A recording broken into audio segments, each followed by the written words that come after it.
صعب، بس الحمد لله يعني احنا قدرنا نطلع بنتيجه ايجابيه هناك في تونس، وان شاء الله الماتش يوم السبت باذن الله يعني نكسب وفرح كل جمهورنا ان شاء الله.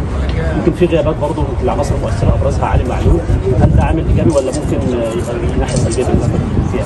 بص، يمكن اللعيبه كلها طبعا زادت على علي معلول، لان علي معلول بالنسبه لنا يعني تاريخ ولاعب كبير جدا.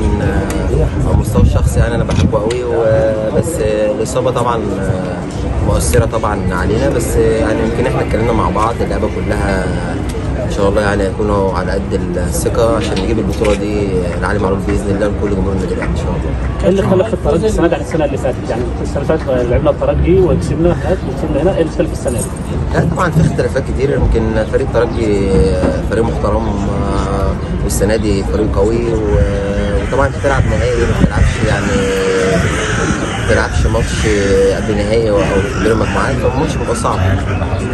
لكن هل فوز الزمالك بالكونفدراليه بيديكم دفعه عشان تاخدوا البطوله؟ لا، اول حاجه تيجي تتكلم معايا هنا اتكلم عن النادي الاهلي بس، ما تجيبش سيره اي نادي تاني، يعني له احترامه طبعا وكل حاجه، بس احنا لما انا بتكلم في انا بتكلم في احترام في حاجه. انت هنا في النادي الاهلي فلازم تقدر المكان اللي انت فيه، ده رقم واحد. رقم اتنين، النادي الزمالك له احترامه وكل حاجه، بس احنا بنتكلم على النادي الاهلي وعنده ماتش في دوري ابطال افريقيا، بنتكلم على النادي الاهلي وعنده ماتش في دوري ابطال افريقيا بعيد عن الكونفدراليه خالص، فدي بطوله اكبر.